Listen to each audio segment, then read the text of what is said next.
Goed, soos ek sê, is ongelooflik, mens vat nooit tyd om 'n boek in die Bybel te vat en om so stappie vir stappie deur te gaan nie. En dis ongelooflik van hoeveel doktrine mens leer, die oomblik as jy dit so doen. Geweldig baie ding wat ek leer in hierdie tyd. So ek geniet dit, ek aanvaar u geniet dit ook. Dis waarom u vandag so baie is hierso. Maar kom ons bid saam en dan gaan ons met ons studie voort. Here Jesus,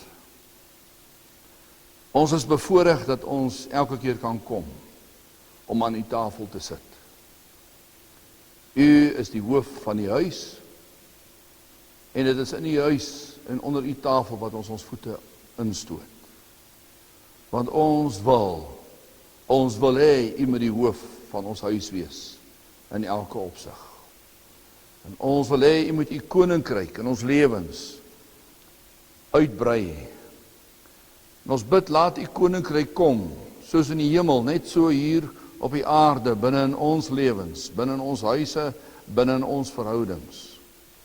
En daarom vra ons u dat u wat die brood is, sal breek vanmôre en ons elkeen sal voed. U weet presies wat ons nodig het op hierdie stadium in ons verhouding met u. U weet presies watter oë van ons moet u open. Want ons weet, Here, dat wanneer ons u lewende brood eet, bring u lig in ons oë, sodat ons kan sien soos ons nog nooit gesien het nie. En dit maak ons opgewonde, want ons weet, ons gaan beter sien en meer sien, nadat u vir ons vanmôre aan u tafel gevoed het. Mag u naam geheilig word in ons lewens, en mag u wonderlike Heilige Gees u werk doen in ons lewens wat u behaag. In Jesus se naam. Amen. Nou goed, ons is hier in die boek van Kolossense. Ek het gedink dat ons net 'n paar tree terugtree om te net 'n bietjie hersiening te doen wat ons laasweek gedoen het. Om ons op hoogte te bring dat ons kan aangaan met ons studie van daar af. Ek wil net blaai na Kolossense toe. Ons het laasweek gelees van die mystery, die verborgenheid. Nee. Ons is by Kolossense, hoofstuk 1, vers 27. Kom ek lees vir julle die versie.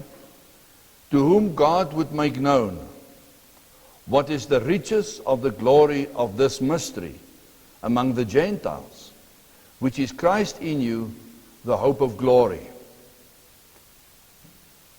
Nou, wat is hierdie verborgenheid of hierdie mystery, het ons laasweek gesê? Ons lees duidelik daar, hy sê, Christus in my, is die verborgenheid, maar is meer as dit. As ons na die hele plan kyk, was God se plan 'n geheime plan van hoe gaan hy die Gentiles en die Jode dieselfde erfenis deelagtig gaan word. Hoe hulle dit gaan word. Hoe ons mede-erfenis gaan word saam met die Jode. En hy sê al hoe ons mede-erfgename kan wees en kan word, is wanneer ons Christus aangeneem het, wanneer Christus in ons woon, en dieselfde met die Jood. Wanneer die Jood Christus aanneem, en die Jood Christus in sy binneste het. Dit is die geheimtenis, dit maak ons een, dat ons mede-erfgename geword het. Deur Christus, wat in beide van ons woon. En verder lees ons hier in vers 27, hy sê, dat ons moet weet of leer, what is the riches of the glory of this mystery among the Gentiles, which is Christ in you, the hope of glory. Kom ons kyk net na 'n paar sleutelwoorde daar, dan verstaan ons wat Paulus daar sê. Hierdie rykdom, hierdie riches, beteken wealth, abundance, dit beteken literal and figurative abundance.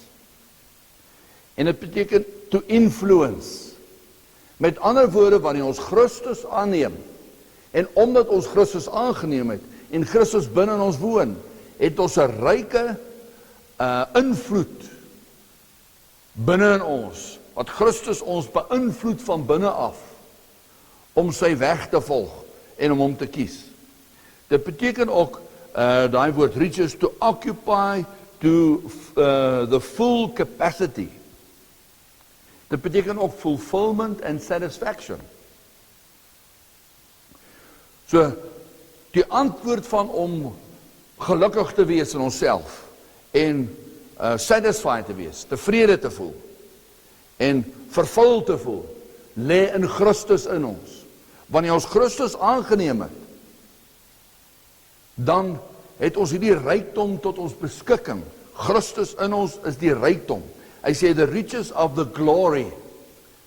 Nou die glorie, of in Afrikaans praat dit van die woord heerlikheid. Wat is hierdie heerlikheid? Die glorie, daai woord glorie daar is spesifiek kavod glorie of kavod glorie.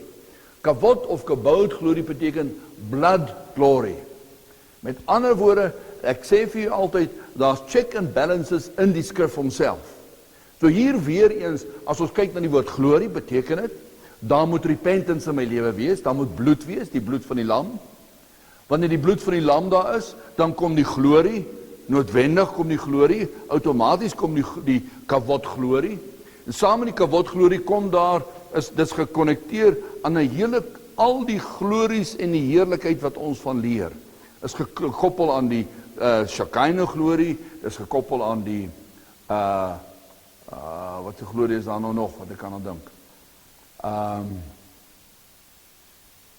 Die Netzach glorie, en daar's 'n klomp soorte glories wat die woord van praat, maar die begin van die glories is die kavod glorie, en die kavod glorie kom alleenlik wanneer daar repentance in my lewe is. Met ander woorde, as ek in repentance wandel, as ek in belydenis wandel, want ek luister na wat Christus hier in my leer, deur sy woord, dan het ek toegang tot hierdie rykdom, hierdie riches of the glory, hierdie rykdom wat hy van praat. Verder sê hy hierso, the riches of the glory of this mystery among the Gentiles, which is Christ in you, the hope of glory.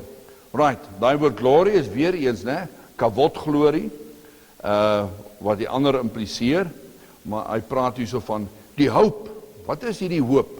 Hierdie hoop kan mens met die woord waarborg vervang. Dit beteken ook die woord waarborg. Wanneer ek Christus aangeneem het, en Christus is in my, het ek die waarborg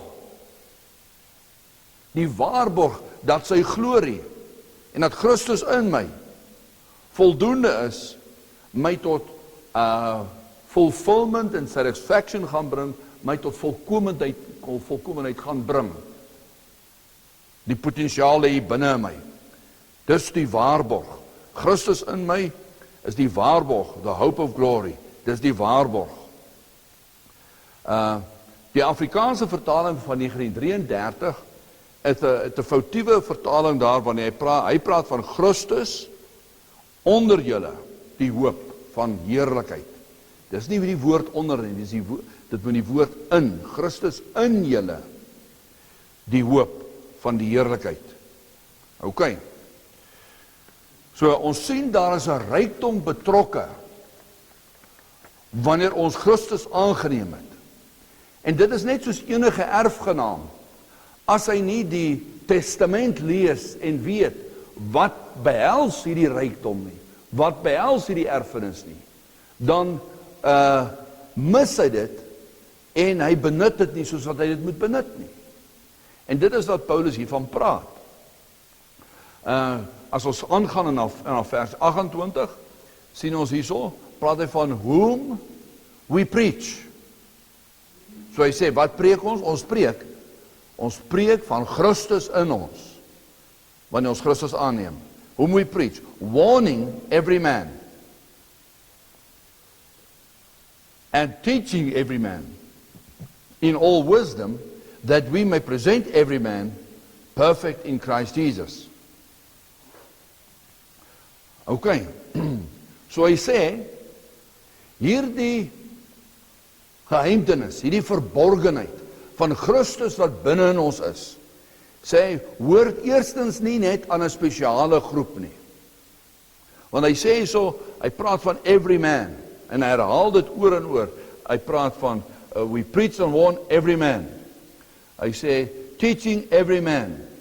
En verder sê, present every man perfect.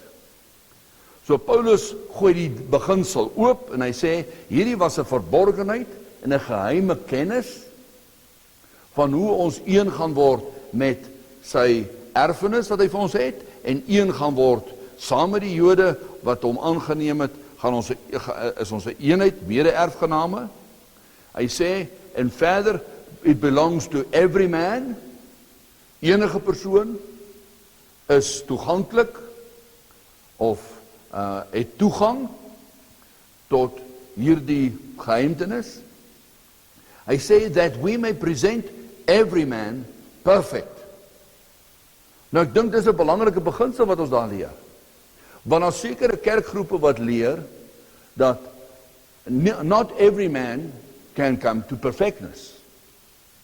Nee, dit is 'n spesiale groep wat uitgekose is, wat spesiale kennis kry, wat in 'n spesiale plek by mekaar kom, wat toegang het tot die bruid. Hier sê Paulus, that we may present every man perfect. Nou daai woord perfect, wat hy sê hierso, die boodskap van Christus in jou, het 'n einddoel, en dit is om jou te bring tot perfektheid. Nee, so moet dit nie mis wat hy sê nie. As jy 27 en 28 saam lees, sê hy, die boodskap van Christus in jou, het 'n einddoel, dat dit vir elke man is, en dat, met ander woorde, dat elke man, tot sy beskikking het, om in die bruid te kan wees. Hy praat hier van, every man perfect in Christ. Daai woord perfect beteken uiterste toe.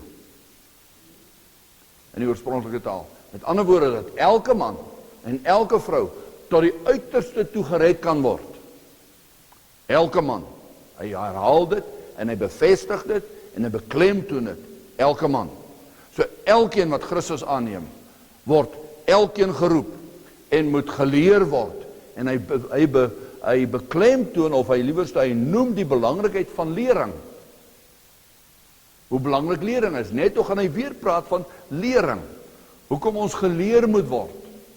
Van waaroor gaan die erfenis. Ek bedoel, ons gaan tog na 'n prokureur toe, as jy 'n testament het, wat gelees moet word, dis die enige een wat die testament kan lees, en hom interpreteer, of jy sê, wat het jy en wat het jy nie. Daarom is lering verskriklik belangrik. En daai woord uiterste toe, verwys na die woord bruid. En as hy sê, en dan verder wat hy daar sê, ons het gelees in vers 27, praat hy van Christ in you, sien jy dit duidelik? En vers 28 is daar totale verskil. Hy sê, whom we preach, warning every man, teaching every man, in all wisdom, that we may present every man perfect in Christ. So ons het eerste gelees, in vers 27, as ek maar net 'n hartie kan teken, het ons gelees van Christ, ek gaan maar net hier in Engels skryf, Christ must be in me, en nou lees ons van me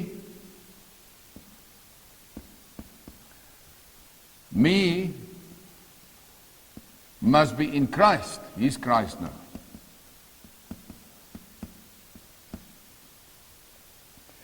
Dis 'n eenvoudige beginsel en meeste van ons ken die beginsel en die redenasie daar rondom, maar dit het 'n geweldige implikasie. Want hoe kom ek nou in Christus? Wanneer Christus wat ek aangeneem het, meer word in my, en ek minder word hy al meer en meer en meer en meer. Daai kruis, as mens hom die kruis kan vat, die kruis word al, ek trek hom, teken hom al groter, en groter, net om daarom dit sigbaar te weer aanteken, en soos wat hy groter en groter word hy groter en groter, totdat die Christus meer is as ek. Nee, hy is met my. Ok, en dit is waar die geheim lê. Hy sê, to present, vers 28, every man perfect in Christ. So hy sê, ons neem Christus aan, en soos ons geleer en onderrig word, en gewaarsku word, en aangemoedig word, en toelaat dat ek, die groot ek, kleiner en kleiner word, en die Christus wat ek aangeneem groter en groter word in my, soos wat ek toelaat om dit te doen, groei ek tot perfektheid. Daai woord perfect, of volkomendheid, of om van daai proses hiernatoe oor te gaan, beteken dit dat ek moet tot die uiterste toegered word. So waar Christus hier in my is ek nog vol van myself, en dan met Christus met my deel, en soos wat hy met my deel, groei sy koninkryk in my, en sy koninkryk groei met in my. U kan sien, ek is besig om te beweeg na die uiterste toe, uiterste hoeke van my hart, as ek dit so kan sê, dan begin hy tot aan die uiterste hoeke van my hart begin hy aanraak, en redding bring, verlossing bring. En dis deur die proses van heiligmaking. Dis wat heiligmaking is. Dis waaroor heiligmaking gaan. Goed, so dis wat daai woord perfek beteken. Daai woord perfek beteken die woord tomim. Tomim. Ek dink ek het dit al vir voorheen gespel, dat ek maar die woord tomim beskrywe.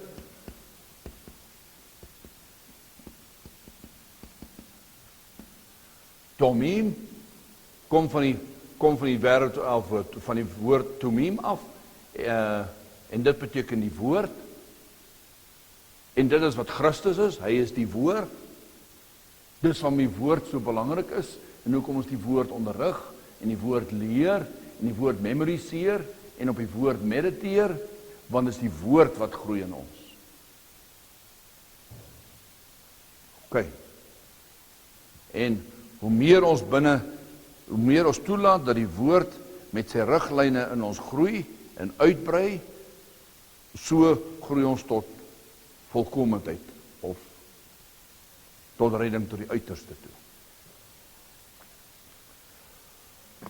En dan vers 29, en die rede hoekom Paulus vers 29 daar skryf vir ons, is baie mense preek van Christus in jou, maar dis wat die prediking ophou, of hulle wil nie sê suggereer nie, hulle wil voorgee asof die kennis van Christus in my die redding is. Die wete van Christus in my is nie die redding nie. Dis die begin van die redding. Hang af wat ek daarmee doen. En daarom sê Paulus hier in vers 29, hoofstuk 1 vers 29, whereunto I also labor, striving according to his working, which worketh in me mightily. So Paulus sê in vers 29, ek is, omdat ek weet dat ek moet groei tot perfektheid, met ander woorde, omdat ek weet ek moet minder word en Christus meer in my, daarom is ek self, hy wat Paulus is ek self baie besig in I labor, ek werk saam met Christus in my, luister na wat Christus in my sê, en onderwerp my aan sy woord. Hy sê, whereunto I also labor, striving according. Nou daai woord according, hy sê, according to his working. Hy sê, ek luister na die Christus wat hier binne my werk, en volgens die krag wat Christus my binne my gee, omdat ek die kragbattery hier binne my het, so gee ek meer en meer van myself oor aan Christus. As jy saam met my, miskien net daar, hou die plek daar, ek wil jy herinner net in Johannes 1 vers 12. Kom ons gaan net na Johannes 1 vers 12 toe.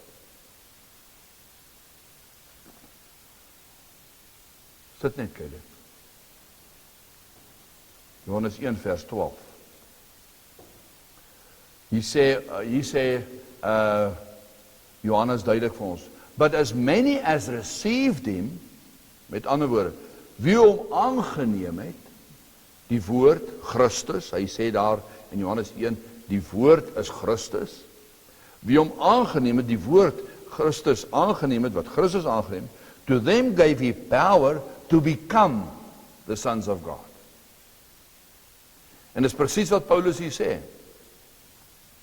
Hy sê, as jy hom aangeneem het, as Christus binne in jou is, then there is a becoming to be done. Nee, die krag wat ons dan ontvang, Christus wat ons ontvang, gee ons die krag om dan seuns van God te word. Okay, dis wat hy al sê. Received him to them gave he power to become the sons of God, even to them that believe on his name, which were born not of blood, not of the will of the flesh, nor of the will of man, but of God. So hy sê, die aanneming van Christus lei tot geboorte. En ons het geleer in Hebreërs, hele paar studies gelede, leer ons daar dat hy sê, being born again. Not of corruptible seed, but of incorruptible by the word of God. En daai woord being is a present continuous tense. Met ander woorde, daar moet voortdurend sal men sê, nuwe geboortes van sy karakter wat in my lewe moet plaasvind. Verskillende fasette in my lewe. En dis waarna Paulus hier verwys, as ons teruggaan na Kolossense toe. Hy sê, hy werk saam. Want ons het nou gelees in Johannes 1 vers 12 en 13, dat as ek Christus aangeneem het, het ek krag ontvang. So ons onderwerp onsself aan die krag, wat ons ervaar, wat hier binne in ons is, en ons gee toe aan die krag, en ons lê self af, we labor, striving according to his working, which worketh in me, ons het ons nou gesien, ons het hom aangeneem, dis die werking wat hier binne in ons begin plaasvind, who worketh in me mightily. Okay, so dis nie 'n passiewe kennis van Christus in my nie, dis 'n aktiewe medewerking en medewerking met die krag wat ons ontvang het. Dis belangrik, want baie mense verstaan dit nie, en dan mis hulle dit. Hulle confess, hulle bely net die hele tyd, van in Christus is hulle dit en dat en dit en dat. Dit is so, potentieel is dit so, but you have to labor, and you have to strive, to give way to the Christ in you that you've received. Right.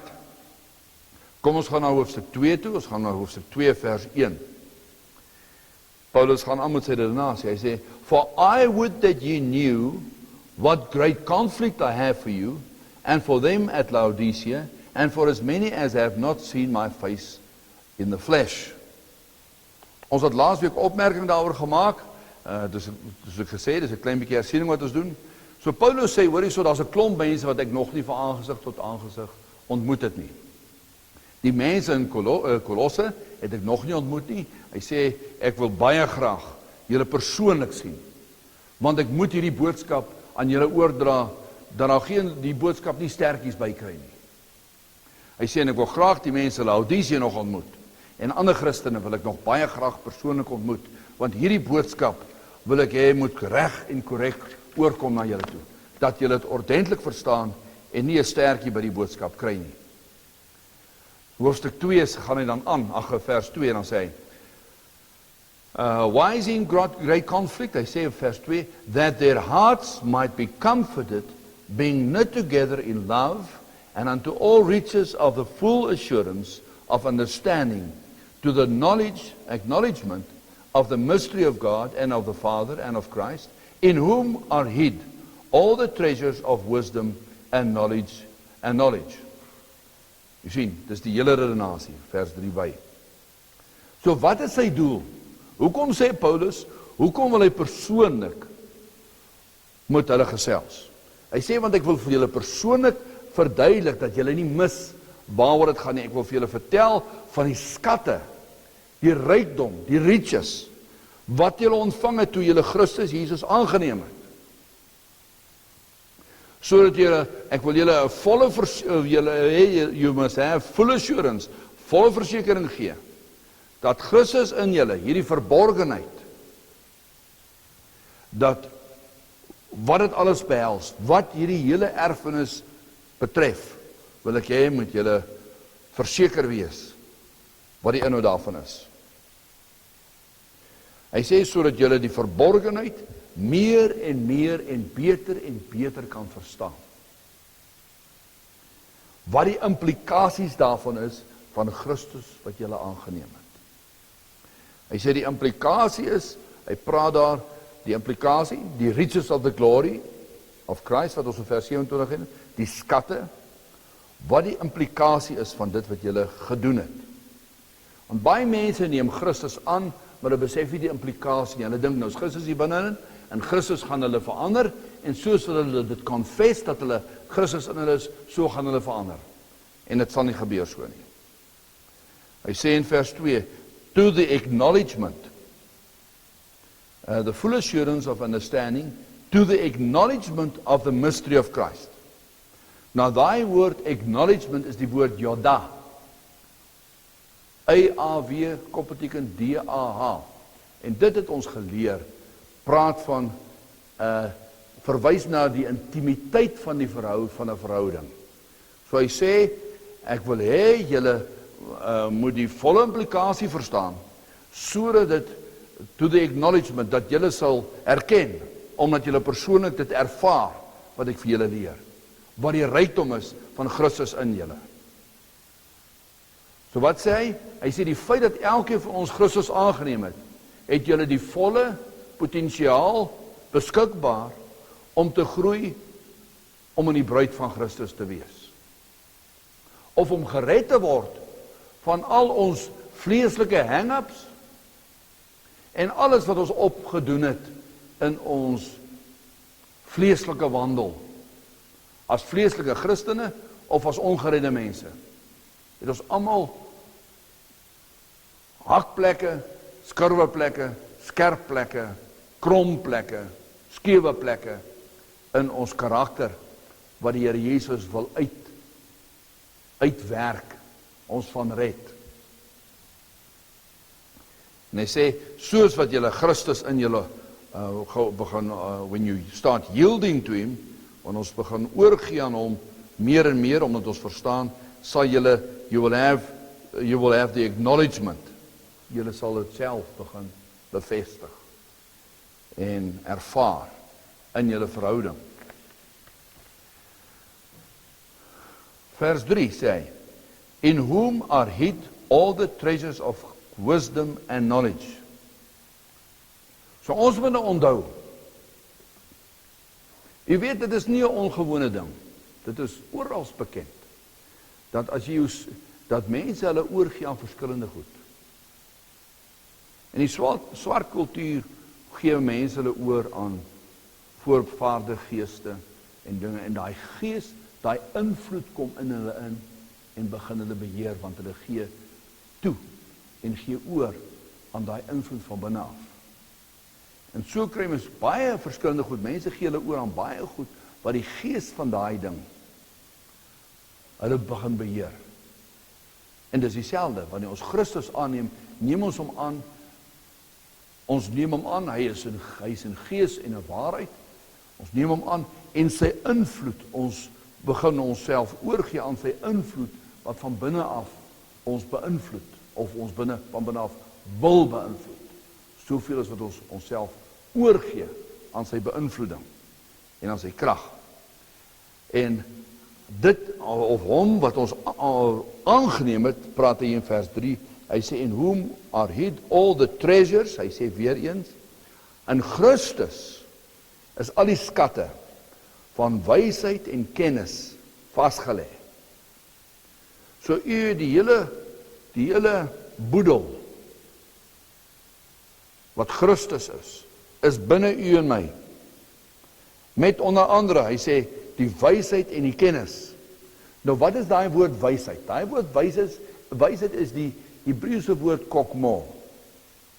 K-H-A K, koppelteken M-A-W, kokmo. Nou daai wysheid, kokmo, beteken goddelike wysheid. Nou goddelike wysheid of kokmo kan verder omskryf word, en dit beteken bruidswysheid. En ons kan dit verder omskryf om te sê, dis wysheid as gevolg van intieme kontak met hom. Kom ek sê dit in Engels, daai woord wysheid beteken relationship of trust and dependence. So hy sê, wanneer jy en ek Christus aanneem, het ons hier binne in ons Christus met sy karakter, sy potensiaal om in jou te werk as jy oorgee aan hom, sodat jy kan groei in 'n nadere verhouding in hom van vertroue en afhanklikheid in hom. So omdat ons Christus aangeneem het, kan ons nie sê, ja sê ek sukkel om hom te vertrou of my afhanklikheid van hom te erken. Ja, okay, jy sukkel, maar labour jy en werk jy en strive jy en gee jy die vlees, kruisig jy die vlees, gee jouself meer en meer oor aan Christus wat die binne in jou is, wat vir jou daai sekerheid van afhanklikheid in hom en vertroue in hom wil bring.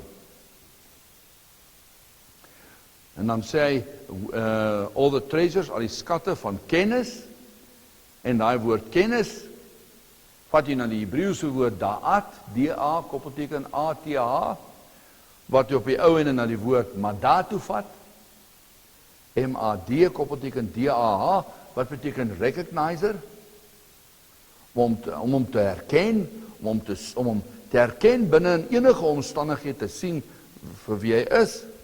En dit beteken, dit bring jy ook by die woord Yalda uit, dit beteken 'n persoonlike ervaring, intieme persoonlike kontak, so persoonlike kennis, 'n verhoudingskennis. So die feit dat Christus binne in u is, en binne in my is daar die skatte beskikbaar binne in u om 'n intieme verhouding met hom te hê en te groei in intieme verhouding met hom. Wanneer u en ek toegee aan hy wat die woord het ons net vir u gesê, dit beteken invloed, wanneer ons meer en meer ons oorgee aan sy invloed wat van binne afkom.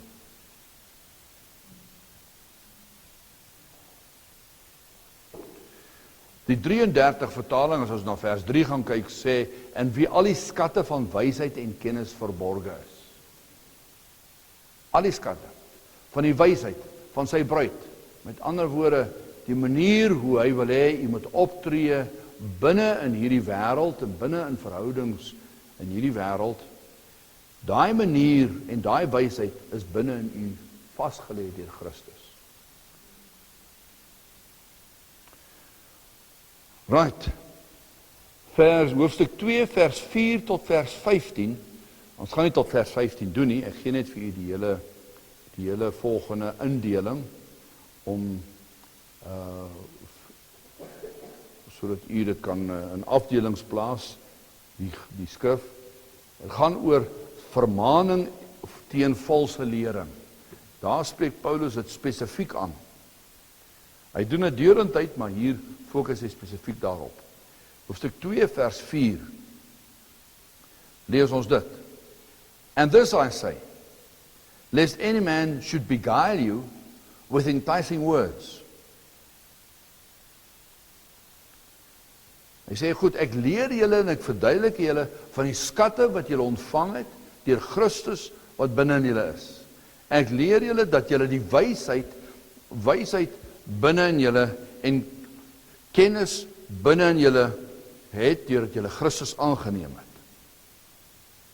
So wat hy daarmee sê is, iemand kan nie met 'n nuwe lering kom en sê, ek gaan julle wysheid leer, wysheid of julle het sekere kennis nodig nie, spesiale kennis nodig nie, Want dit wat in Christus is voldoende. Hy sê, lest any man should beguile you with enticing words. Die 33 vertaling sê, dit sê ek, sodat niemand julle mag verlei met drogredes nie. En ek hou nogal van die woord drogredes. Want daar bestaan baie drogredes vandag in die kerkwêreld. En Paulus maak dit hier baie duidelik met wat hy sê. Hy sê dat geen addisionele of elite geheime of spesiale kennis is nodig,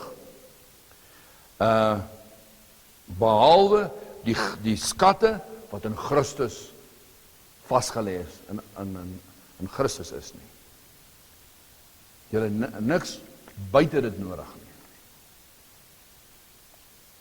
So, jy sê vir hulle, jy het geen ekstra kennis nodig nie, jy het geen ekstra studies nodig nie, jy hoef nie aan 'n sekere groep te behoort nie, of jy hoef ook nie op 'n spesifieke geografiese plek te wees, of 'n plek te besoek, om daai tipe kennis, of liewer nie daai tipe kennis nie,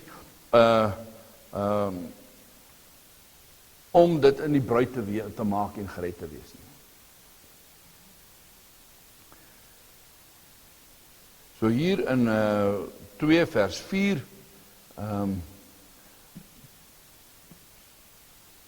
so ja, ons is nou daar, ek wil dit net weer lees, and this I say, lest any man should beguile you with enticing words.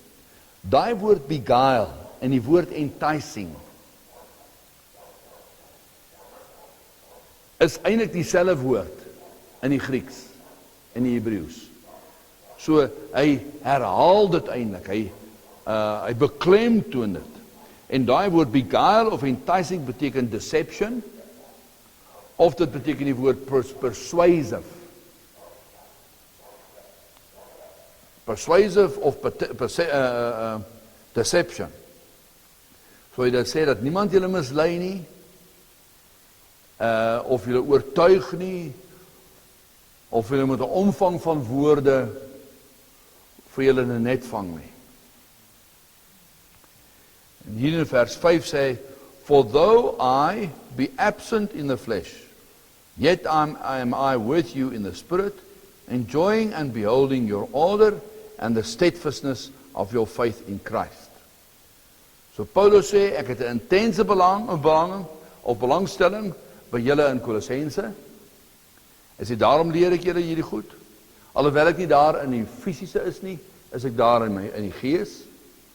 En ek wil hê, dit wat ek vir julle leer, moet julle ernstig opneem en by bly, want daar is die heeltyd mense en geeste en invloede wat julle wil wegkry van die begrip van hierdie waarheid wat ek met julle deel, oor hierdie verborgenheid.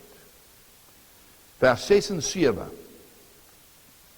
gaan ek vir u eers in Engels lees, daarna gaan ons na die 33 vertaling kyk. Want die 33 vertaling,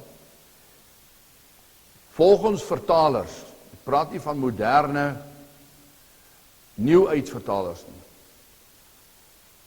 is die 33 vertaling 'n redelike betroubare vertaling. So kom ek lees vir u vers 6 en 7 in die King James. As ye have therefore received Christ, Jesus the Lord, so walk ye in him, rooted and built up in him, and established in the faith, as ye have been taught, abounding therein with thanksgiving. So kom ons lees dit in die Afrikaans. Hy sê soos, of as. As what? Hy sê, alright, wacht, laat ek net, excuse, dit pla my, baie geraas daarso. Alright, so hy sê, soos wat julle dan Christus Jesus, Christus Jesus die Here aangeneem het, wandel in hom. Okay, soos wat julle hom aangeneem het. Hoe het julle hom aangeneem? Ons het gelees in Johannes 1 vers 12, dat ons hom aangeneem het.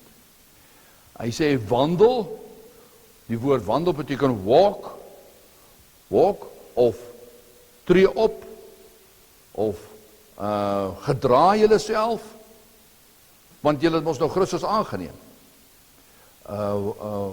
Wandel so in hom, gewortel en opgebou in hom en bevestig in die geloof. So daai wandel beteken behave yourself, tree op, gedraai julle self, soos wat Christus wat julle nou aangeneem het, dit van binne af vir julle leer en onderrig, gewortel en opgebou. Daai woord gewortel is 'n baie interessante woord. Daai woord gewortel beteken eintlik die woord hak of hiel. Die wortel van my wandel hang af van die gesondheid van my hiel, van my hak. En ons weet as jy ligamente skeer van jou hak, of jou hak skeer of jou hak seer kry, dan beïnvloed dit dadelik jou wandel. Want dan wandel jy mank, of jy kan glad nie wandel nie. En verder verwys hierdie woord wortel of hiel, verwys na die ore lig. Wanneer Jesus gesê het, ek is die lig van die wêreld, is dit die woord ore. En wanneer u en ek die woord van die Here Jesus, wanneer die Heilige Gees daarop skyn en die woord lewendig maak, is dit lig. En daai lig, die lig wat u ontvang het deur Christus en deur die woord, vorm u wortelstelsel, die hak van u wandel. En daai woord ore, as jy die betekenis daarvan gaan kyk, skiet wortels af in die see van vergetenheid, in die see van vergifnis, en anker homself in die bodem van die see van vergifnis. Ok, ek gee nou vir jy 'n hele bek vol. Met ander woorde, my wandel word beïnvloed deur die mate waarin ek sy evangelie aanneem en toelaat dat hy my vergewe. Soos wat ek wandel in vergifnis, soos wat ek toelaat dat hy hier in my oor vergifnis leer en onderrig, en hy het die krag om te vergewe, om ander mense wat my te na kom te vergewe hier in my en deur my. So vestig my wortelstelsel, en so beïnvloed dit my hak. Met ander woorde, dit het 'n direkte invloed op my wandel. Daarom sê Paulus, hy praat van soos wat julle dan Christus die Here aangeneem het, wandel so in hom gewortel. Jy sien, hy praat van die wandel, praat van die wortel, die hak, wat gaan oor vergifnis en gevestig te wees deur sy wortels van lig, wat hy wat in homself geanker is. Ek sê gewortel en opgebou in hom. Daai woord opgebou. Hy sê in hom, sien u, opgebou in hom. Waar ek nou in Christus is, moet ek toelaat dat sy karakter in my groei, opgebou word, build up in him. Met ander woorde, ek moet minder word, hy moet meer word, en ek moet op Christus bou. Soos dat ek Christus hier my fondasie maak, van my optrede en my gesprek en my denke, so bou ek, so groei Christus in my. Ek kan hier kies om te bou op my ou karakter, op my ou natuur, en natuurlik nie te groei soos ek moet groei nie, en op my ou in Christus te verloon. Maar daai woord opgebou beteken to build up, beteken to be a house builder, en beteken to build the family name. In Efesiërs leer ons dat die family name, die familienaam, is die Here Jesus Christus. So daai opgebou in hom beteken dat die naam van Christus in my gebou moet word, moet groei.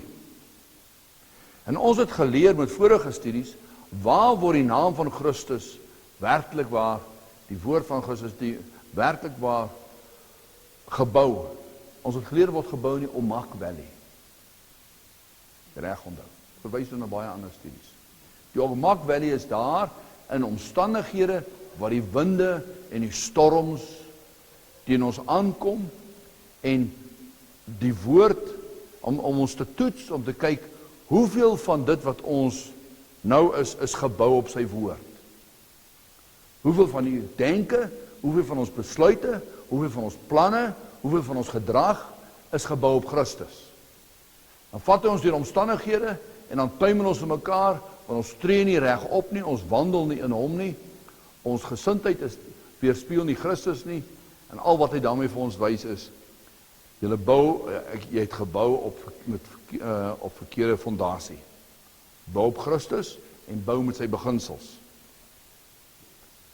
Sy beginsels, of sy skatte, dit wat ons nou van leer.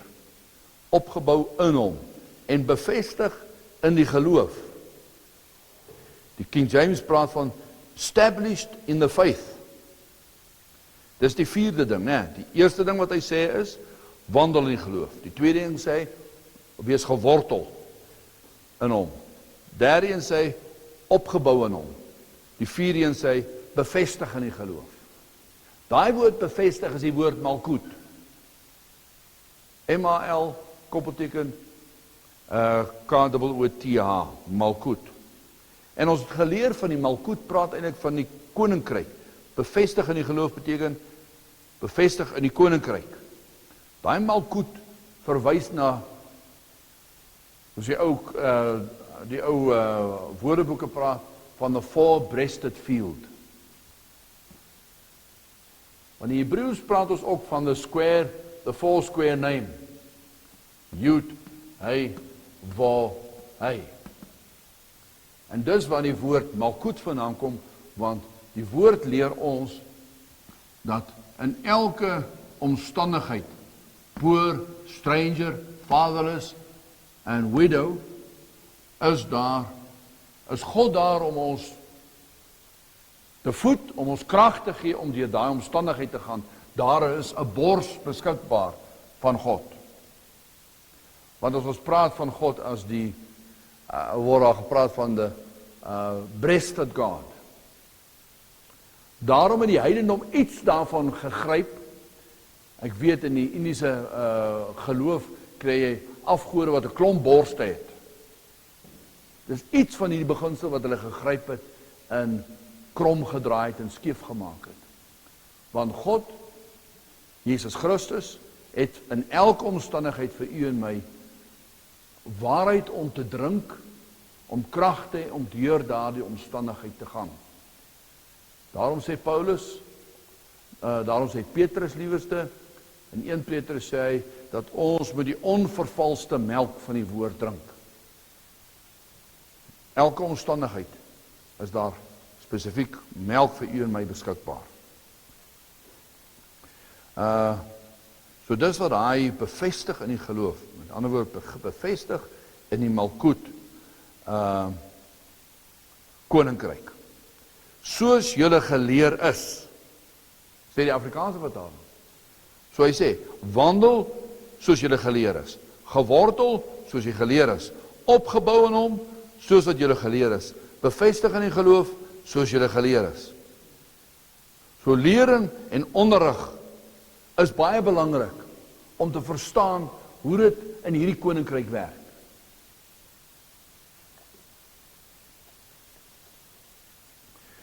As ons na vers 8 en vers 9 gaan kyk,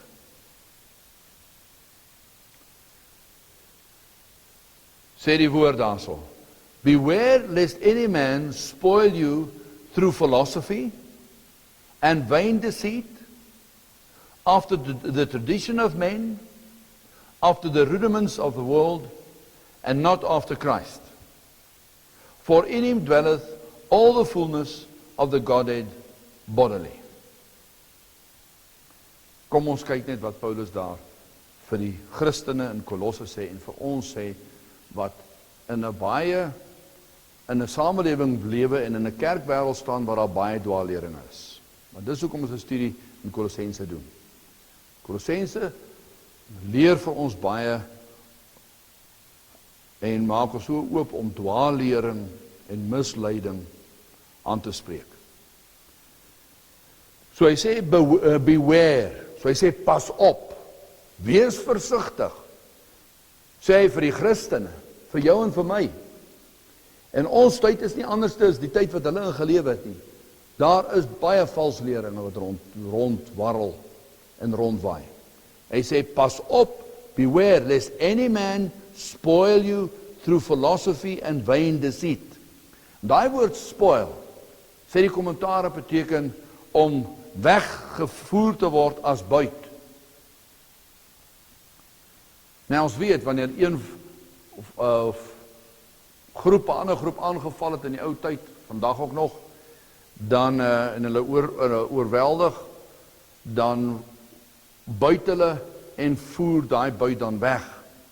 So dis wat daai woord, hy sê, pas op dat jy nie weggevoer word en buit word van 'n krom lering nie. Daai woord philosophy. Die Griekse woord is philosophia. En ek wil hê jy moet mooi luister wat die kommentaar daaroor sê. Wat spreek Paulus hier aan? Hy sê pas op dat die filosofia julle nie wegvoer nie. En daai woord filosofia, sê die kommentaar beteken, it refers to the Mosaic institutions. Tweedens, to human traditions of the Jews. Met ander woorde, tradition of the elders.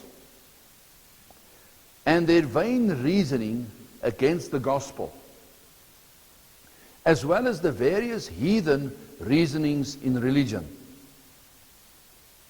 Dan sê die kommentaar verder, both Josephus and Philo use this word, philosophia, for all the Mosaic institutions and philosophies of Moses, and the hundreds of human interpretations and traditions that even nullified Moses. So ek het nou bekvol gesê, ons gaan nou stadig daarneer gaan. Wanneer Paulus hierdie woord filosofia gebruik hy 'n baie omvattende woord. En hy sê dis filosofia wat Christene wat buit neem, buit maak van Christene. Hy sê filosofia refers to Mosaic institutions, human traditions of the Jews, of the tradition of elders.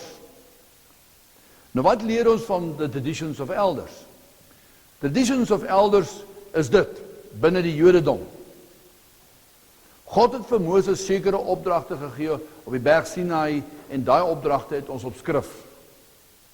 Maar wat die Jodendom gekom het en kom doen het, hulle het gesê, die Here het party goed vir Moses gesê, en vir hom gesê, hy moet dit nie neerskryf nie. Hy moet dit oordra van mond tot mond, van geslag tot geslag, want dit maak van die Jode 'n spesiale groep mense. Sien jy die misleiding al klaar?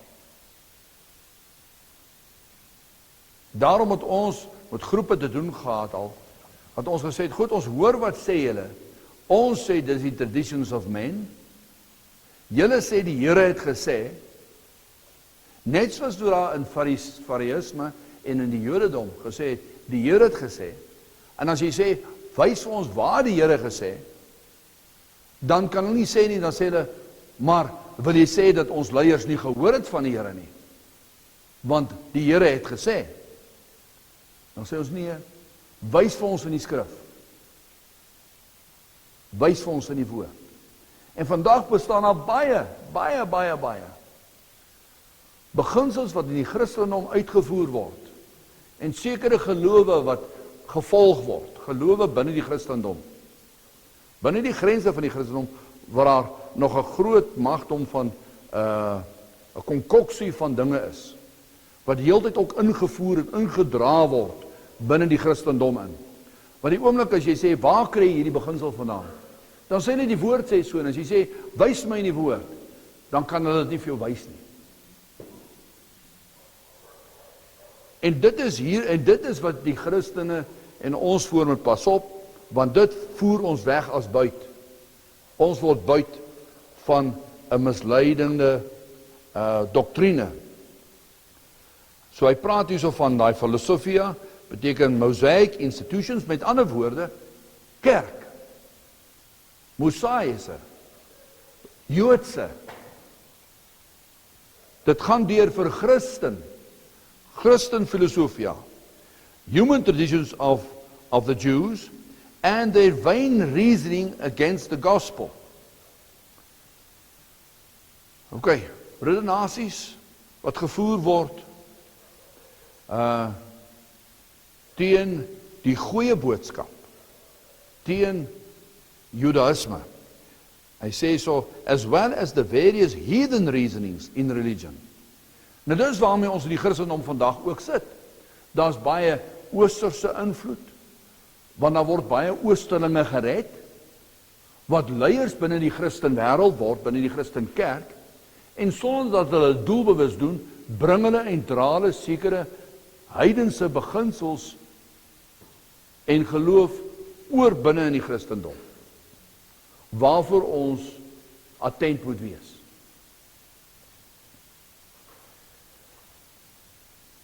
Waarvan hy praat.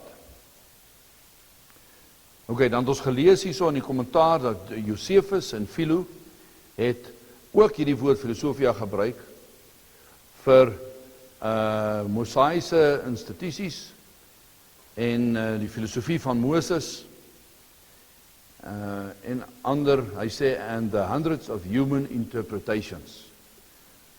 So wat ons doel is, en wat ons doen met hierdie Bybelstudies wat ons doen, ek gee nie vir u wat ek dink of wat interpretasies is nie. Daarom gaan ons elke keer ons probeer kyk, wat sê die Grieks, wat sê die Hebreëus, wat beteken die woord, wat beteken daai beginsel, dan skakel dit menslike interpretasie so ver as moontlik uit. Dan sê hy, dan gaan hy ver in vers 10 aan. Hy praat hier so in vers 8 en 9 praat hy, beware lest any man spoil you through philosophy and vain deceit, after the tradition of men, after the rudiments of the world. Daai woord rudiments beteken worldly principles and ways, contrary to the gospel. Met ander woorde, wêreldse maniere om iets te doen. Daar is die Bybelse Christen beginsel, en dan sal binne die Christendom 'n wêreldse manier ook om na dinge te kyk en wêreldse manier om dinge te doen. Right. Vers 9 sê, for in him dwelleth all the fullness of the Godhead bodily, and ye are complete, vers 10, ye are complete in him, which is the head of all principality and power. Jy sal sien, daar is 'n dubbelpunt in die einde van vers 10, want hy gaan nog aan met die redenasie. Ons sal dalk nie aangaan verder as dit vandag nie, maar ek maak hier net attent daarop. So hy sê daar so in vers 10, ye are complete in him.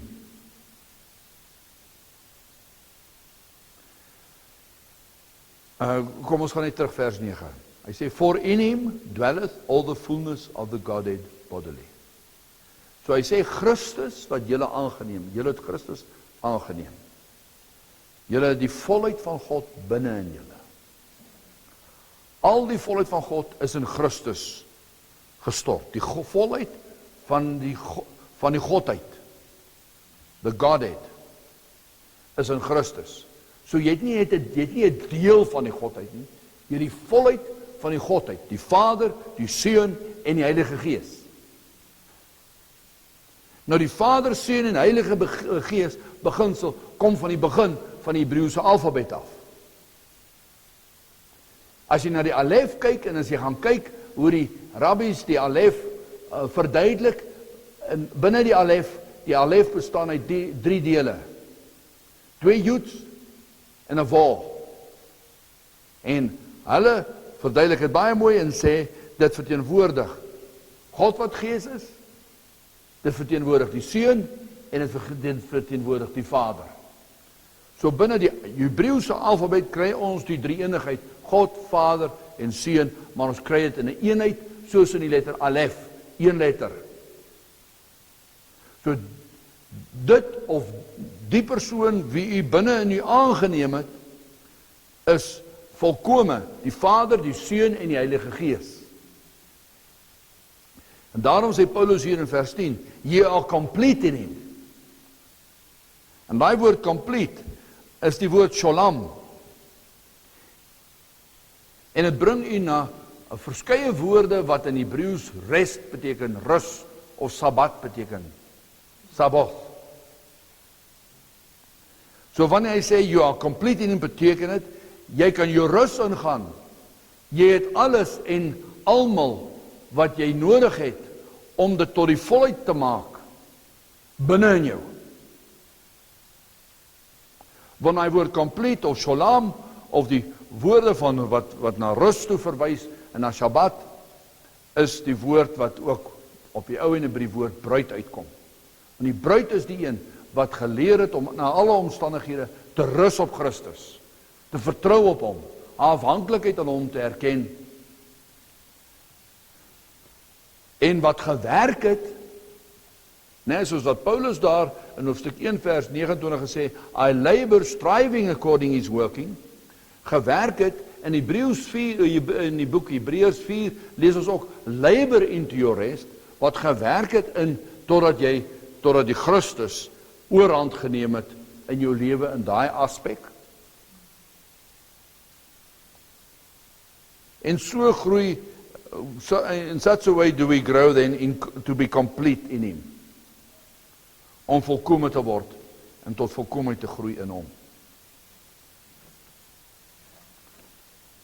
So hy sê, moenie mislei word en sê, jy het dit nog by nodig en dit by nodig, jy moet nog dit by doen. Ek het net nou nie verder uitgebrei nie, maar hy praat daarvan, by filosofia, praat hy dan van human interpretations, en hy praat van traditions of men, en allerhande sulke goed, daar's groepe wat invoer en sê, jy moet dit aantrek, jou hare moet so lyk, jy moet dit by doen, jy moet sekere Joodse feeste bywoon, en al sulke goed, to be more complete, wil hulle voorgee, en hulle neem baie Christene gevange, en voer hulle weg as buit, in daai opsig, in 'n misleidende,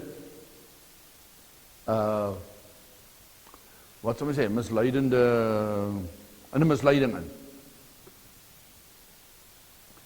Daarom sê Paulus oor en oor, julle hoef niks by te doen nie, niks by te woon nie, niks ekstra by te hang van buite af nie, nergens heen te gaan nie, julle die volheid van God binne in julle, wat julle en ek en ons moet doen, is ons moet Christus volg. Hoe gaan ons weet dit is Christus?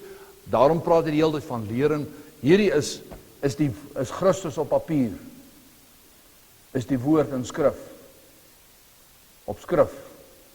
Wanneer Christus lewendig word, wanneer die woord lewendig word, hy sê, die woord het onder ons kom woon, dis die woord, daarom moet ons die woord leer, bestudeer, wegbly van menslike interpretasies, sodat ons die Christus binne in ons kan identifiseer, gehoorsaam kan wees, aan hom kan oorgee, afhanklikheid aan hom kan erken, en kan wegdraai van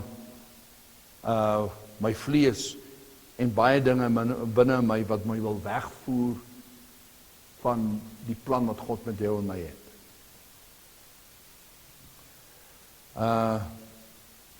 Ek het hierso uit 'n spesifieke Hinsense kommentaar het ek geskrywe hier oor vers 2, hoofstuk 2 vers 8 en 10 wat Paulus nou spesifiek hier praat, dat ek sal weer vir julle lees. Vir u sê wat, vir u lees wat sê die kommentaar daarso. Kom ek lees net weer vir u vers 2, hoofstuk 2 vers 8 tot 10. Hy sê, beware, pas op, lest any man spoil you through philosophy and vain deceit, after the tradition of men, after the rudiments of the world, and not after Christ. For in him dwelleth all the fullness of the Godhead bodily, and ye are complete in him, which is the head of all principality and power. En die kommentaar was my interessant, want ek stem saam met die kommentaar. En dit is, hy sê, which taught, hy sê, Paul refutes the Colossian heresy. Nou, ons praat die hele tyd van die Colossian heresy, die misleiding wat onder die Christene in Kolosse bestaan het. En hy het gesê, gaan lees hierdie brief in Laodicea. In Laodicea het hierdie misleiding, hierdie dwaallering bestaan. Geen wonder in Openbaring sê die Here vir Laodicea, ek staan buitekant en ek klop aan die deur van die kerk en van die groep en van die individue. Ek wil inkom. So dit is die krag wat hierdie misleidende leringe het. So die kommentaar hier sê, so Paul refutes the Colossian heresy, which taught that salvation required one to combine faith in Christ with secret knowledge with man-made regulations concerning physical and external practices such as circumcision, eating and drinking, and observance of religious festivals. So wat is die Colossian heresy?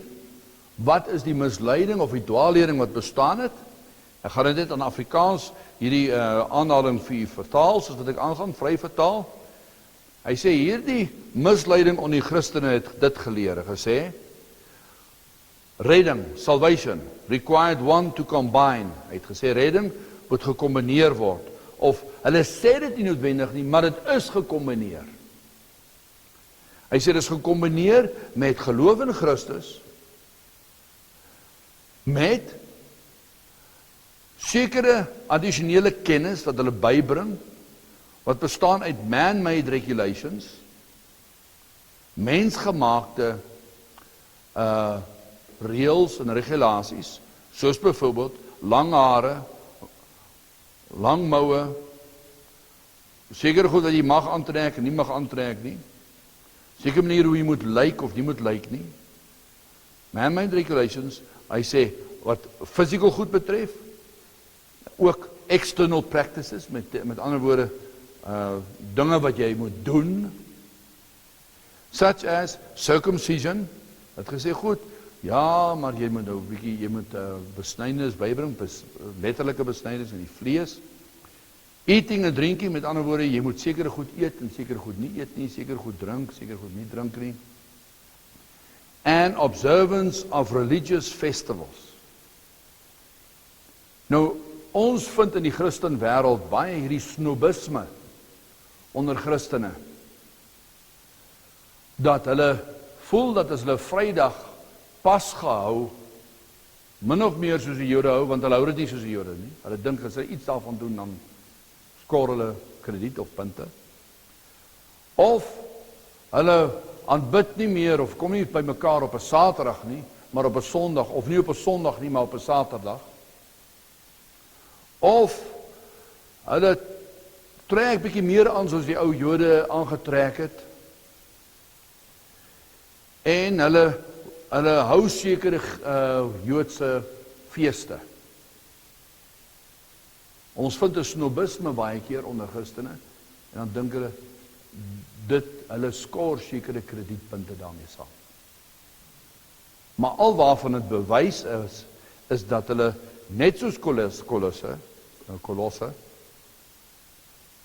en Laodicea en baie van daai gemeentes, dat hulle nie verstaan, dat die volheid van wat God beskikbaarheid in Christus is, wat binne in jou woon, en dat jy niks kan byvoeg of wegvat van dit wat die volheid van die redding is nie.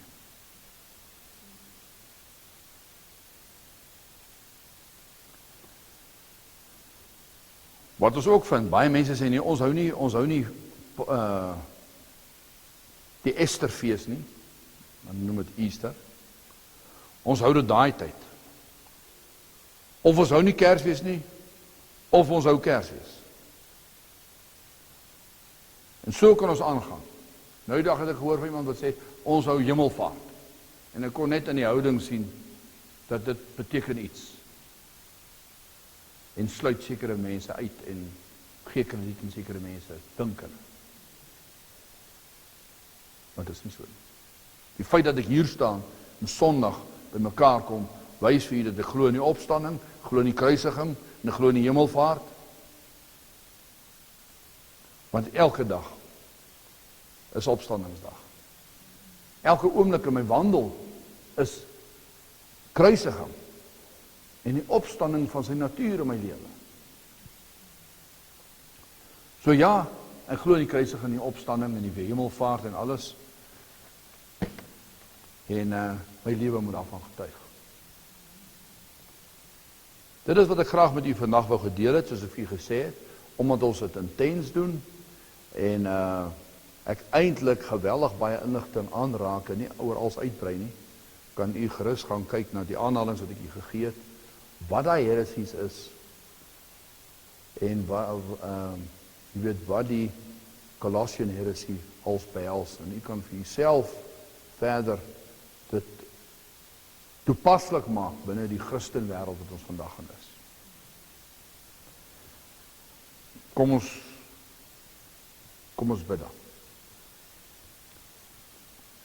So die waarborg dat u in die bruid kan wees en tot die uiterste toe gered kan word, lê in die feit dat u Christus in sy volheid aangeneem het. Die feit dat u Christus aangeneem het, beteken dat u het hom in sy volheid. Here Jesus, ons sê vir u dankie. Dankie vir die wonderlike goeie boodskap.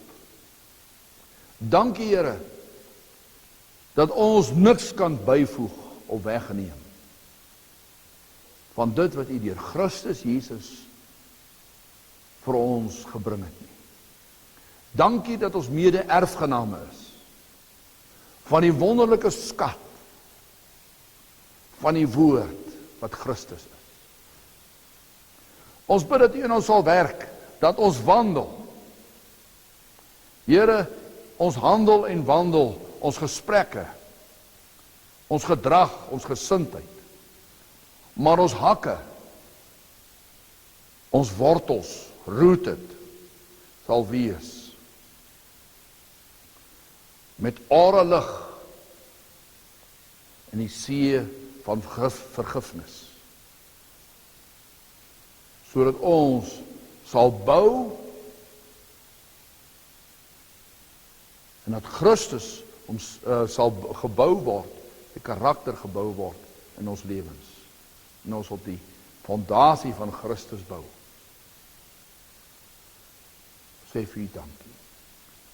Ons is van u afhanklik, werk in ons en deur ons die wonderlike woord.